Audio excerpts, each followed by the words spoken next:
Kabar ini menjadi gebrakan PT DI, perusahaan industri pesawat terbang pertama sekaligus satu-satunya di Indonesia dan di Asia Tenggara. Karya PT DI berawal dari pendirian Lembaga Persiapan Industri Pesawat Terbang atau LAPIP pada tahun 1960. Tahun 1966, LAPIP berganti nama menjadi Lipnur atau Lembaga Industri Penerbangan Nurtanio dan pernah memproduksi pesawat terbang latih dasar LT-200. Tahun 1976 pada era Presiden Soeharto, Lapnur berganti nama menjadi Industri Pesawat Terbang Indonesia atau IPTN. Sejumlah pesawat berhasil dibuat, seperti yang paling fenomenal adalah N250 karya mantan Presiden B.J. Habibie. Namun di tahun 1999 seiring runtuhnya rezim Orde Baru, keuangan IPTN ikut memburuk dan ditinggalkan para tenaga ahli. Di kepemimpinan Presiden Abdurrahman Wahid atau Gus Dur, pada tahun 2000 PT IPTN diubah menjadi PT Dirgantara Indonesia. IPTN diubah dari high cost industri menjadi competitive industry sehingga diharapkan mampu bersaing di pasar internasional.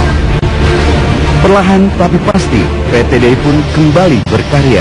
Setidaknya 32 kepala negara menggunakan produk pesawat buatan bangsa seperti seri CN-235 dan helikopter seri EC-725. Kini, PT Dirgantara Indonesia juga sedang berupaya menyediakan 100 unit seri N219 untuk kebutuhan dalam negeri. Tim Liputan Metro TV. Ya, tentu kita penasaran ya, apa kabar PT Dirgantara Indonesia atau PT DI? Karena PT DI merupakan perusahaan industri pesawat terbang yang pertama dan satu-satunya di Indonesia dan bahkan Asia Tenggara. Pesawat apa yang tengah dibuat saat ini? Ada rekan Trianisha yang akan mewawancarai Direktur Utama PT DI Budi Santoso di sana. Trianisha, silakan. Iqbal, selamat pagi. Kita ketahui bersama bahwa industri penerbangan Indonesia pernah berjaya pada tahun 95 lalu dengan pesawat N250 Gatot Kacanya yang membuat seluruh masyarakat Indonesia ini hatinya bergetar dengan peluncuran pesawat tersebut yang di bawah pimpinan oleh Bapak B.J. Habibie pada waktu itu, dan juga PT IPTN yang saat ini sudah berganti nama menjadi PT Dirgantara Indonesia atau PT DI, dan saat ini PT DI tentunya ingin kembali menggetarkan hati seluruh masyarakat Indonesia dengan kembali membuat pesawat karya anak bangsa. Dan saat ini sudah bersama kami, ini ada Direktur Utama dari PT Dirgantara Indonesia, Bapak Budi Santoso. Selamat pagi, Pak. Ya, Pak, ini kan saat ini kita ketahui bahwa PT DI sedang membuat dalam proses ya, Pak, membuat pesawat N219. Ini sudah sejauh mana, Pak, proses pembuatannya? Jadi kita sedang desain sudah selesai, kita membuat prototipe, dan dalam pembuatan prototipe ini dalam satu proses juga namanya proses sertifikasi, bahwa membuat pesawat itu setiap komponen yang dipasang di pesawat harus jelas pembuatannya, dan juga harus jelas juga ini apa namanya di mana proses-proses bahannya dari mana dan bagaimana pembuatannya. Ini prosesnya yang kami lakukan saat ini.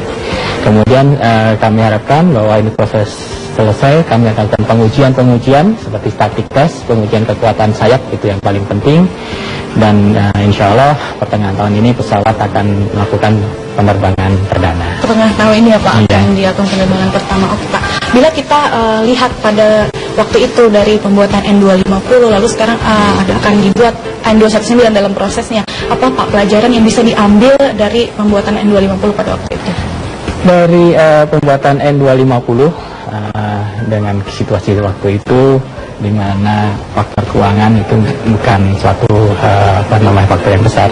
Kita belajar banyak tentang semua proses pembuatan pesawat, dari mulai desain sampai ke sertifikasinya. Mungkin sayang sertifikasinya tidak selesai, tetapi di sini kita waktu pembuatan N250 ada hampir 400 tenaga asisten, technical asisten asing yang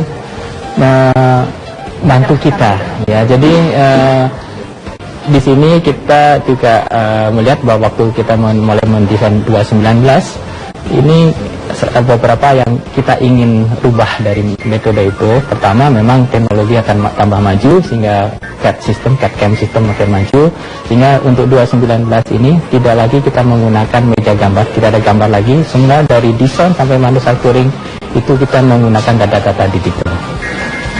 Dan kemudian yang penting lagi di sini bahwa pada waktu pembuatan prototipe kita tidak membuat hanya fasilitas atau produksi tools untuk prototipe.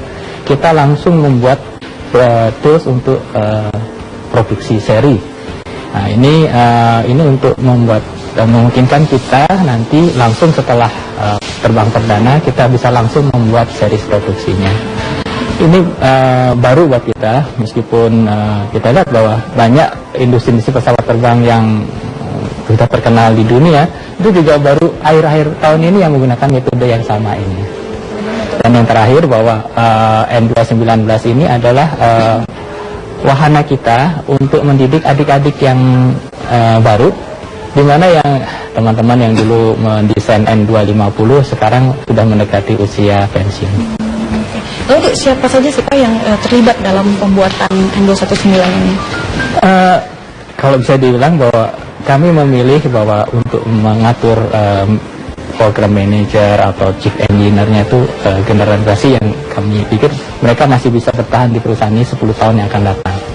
Kemudian kami memilih adik-adik yang muda yang kami rekrut baru, dan itu kami bantukan senior-seniornya yang dulu pernah membuat N250 untuk membuat pesawat ini. Jadi ini program regenerasi yang lengkap. Yang lengkap, jadi bisa dibilang ini juga sebagai sasaran dari pembuatan ini adalah untuk kembali mempunyai SDM. Jadi jangan sampai kita tiba-tiba kehilangan, semua sudah pensiun, kita harus mendidik lagi dari nol lagi. Iya, betul. Lalu Pak, kalau bicara soal lokal konten ini Pak, berapa persen sih lokal kontennya?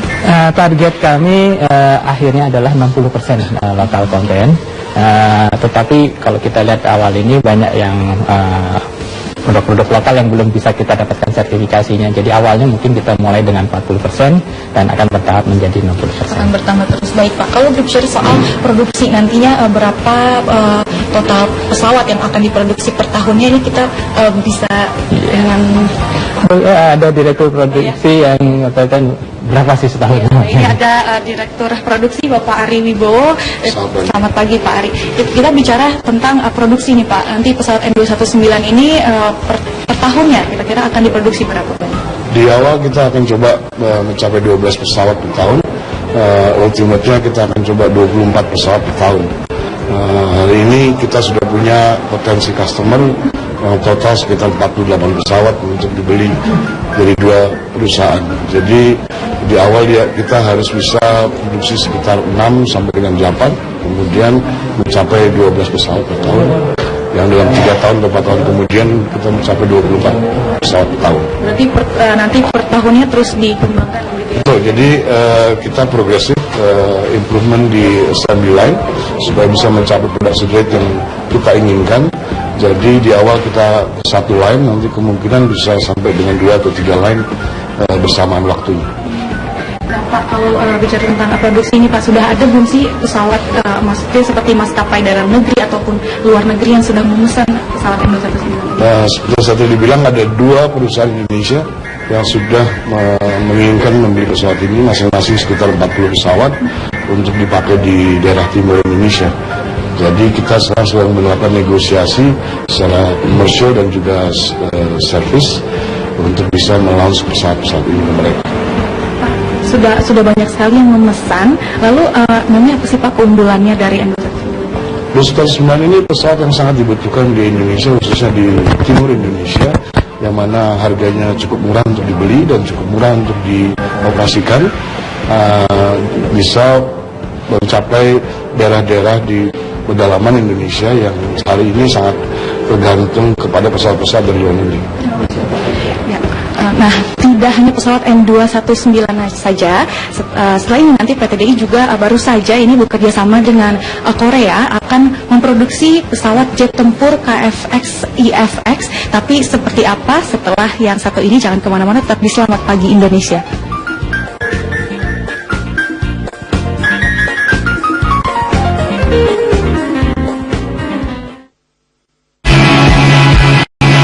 dengan Direktur Produksi dari PT Dirgantara Indonesia Bapak Ari Wibowo dan juga Direktur Utama dari PT Dirgantara Indonesia Bapak Budi Santoso. Tadi kita berbincang tentang pembuatan N219 ini, tapi kita belum tahu berapa sih harga dari pesawat N219 jika ada maskapai yang ingin membeli pesawat ini. Pak, boleh saya tanyakan ya Pak, berapa sih Pak harganya kalau ada yang mau membeli? Pesawat 219 ini harganya sekitar 5 juta dolar. 5 juta dolar. Iya. Nah, mungkin ada lebih atau kurang tergantung dari option yang diambil oleh airline, dan mungkin juga nanti biaya financing dan lain-lain. Tapi basicnya adalah sekitar 5 juta dolar. 5 juta dolar ya Pak. Kalau biaya operasionalnya berapa mungkin Pak Ari bisa menjelaskan? Biaya operasionalnya di kisaran $400 per jam. Itu untuk all inclusive. Tapi tergantung dengan tata cara setiap airline sendiri mengelola pesawat. Tapi tergolong untuk biaya operasional Sangat murah dibanding dengan saingannya semacam Twin Otter ataupun Cessna. Baik, karena itu ini bagus sekali untuk menjadi pilihan gitu. Oke, nah tadi saya juga sempat mengatakan bahwa ini PT Dirgantara Indonesia baru saja bekerja sama ya Pak dengan Korea dalam memproduksi pesawat jet tempur KFX atau EFX, ini Korea Fighter Experiment ya. Dan ini bagaimana sih Pak? Apa sih dasar dari kerjasama antara Indonesia, PTDI khususnya dengan Korea dalam membuat pesawat jet tempur ini? Jadi kerjasama KFX, EFX itu Indonesia Fighter X. Ini dimulai tahun 2009 oleh Kementerian Pertahanan, dan kita diminta membantu untuk Kementerian Pertahanan. Dan tahun 2011 sampai 2012 kita melakukan desain bersama, basic design di Korea. Kami kirim juga teman-teman ke Korea untuk memulai mendesain pesawat ini. Dan alhamdulillah hari Kamis yang lalu ditandatangani kontrak antara Kementerian Pertahanan Kemhan RI dengan Korea untuk memulainya program KFP EFX. Pesawat ini adalah pesawat generasi 4,5, di mana semi stealth, dan yang penting buat kita adalah ini adalah pesawat nanti kita bisa menguasai semua teknologi yang ada di pesawat itu. Meskipun Indonesia mempunyai share hanya 20% dari semua development cost-nya, 80% oleh Korea, kita mendapat akses untuk seluruh teknologi yang ada di pesawat tempur ini. Dan sebagai gambaran bahwa pesawat tempur ini kan sesuatu yang selalu dibilang leading edge-nya. Jadi pesawat yang paling canggih yang ada. Jadi tidak ada lagi pesawat tempur kelas 2, karena kalau kelas 2 bisa kalah mati ya. Dan pesawat tempur ini teknologinya selalu berkembang. Kalau kita tidak menguasai teknologinya, tidak bisa mengupdate pesawatnya, maka kita akan ketinggalan. Percuma kita punya pesawat tapi hanya untuk kalah saja. Jadi ini harus menang gitu ya Pak? Iya, harus menang. Jadi memang pesawat ini mempunyai waktu yang panjang untuk menguasainya. Kita akan kembangkan developernya, prototipenya akan terbang tahun 2019. 2020 mulai seri produksi. Kita harapkan pesawat ini bisa masuk sebagai operasional 2024-2025. Jadi waktu diingat bahwa nanti lifetime pesawat ini mungkin 20-30 tahun, dan selama itu kan harus diupdate. Hardware harus diupdate, sensor diupdate, software juga harus diupdate. Nah ini untuk menjaga keunggulan pesawat itu. Jadi kira-kira nanti baru akan diproduksi begitu, lalu 2024 itu harus baru operasional. Baru 2024 baru operasional, lalu kemudian ini akan diproduksi berapa sih Pak pada saat itu? Kita akan dalam perencanaan adalah 50 pesawat atau 3 squadron plus 2 untuk Indonesia dan 150 pesawat untuk Korea. Ini jumlah pesawatnya, tapi nanti kita buat sekitar 6 prototipe untuk uji terbangnya. Ini juga katanya ada pertukaran ini ya Pak, emisi dari Indonesia dibawa ke sana juga ya Pak, itu bagaimana? Jadi pertama kita menginginkan bahwa kita membuat 2 desain center, satu di Bandung, satu di Korea pada awalnya. Tapi kita lihat bahwa untuk faktor komunikasi, logistik dan lain-lainnya, akhirnya kami memutuskan juga lebih efisien.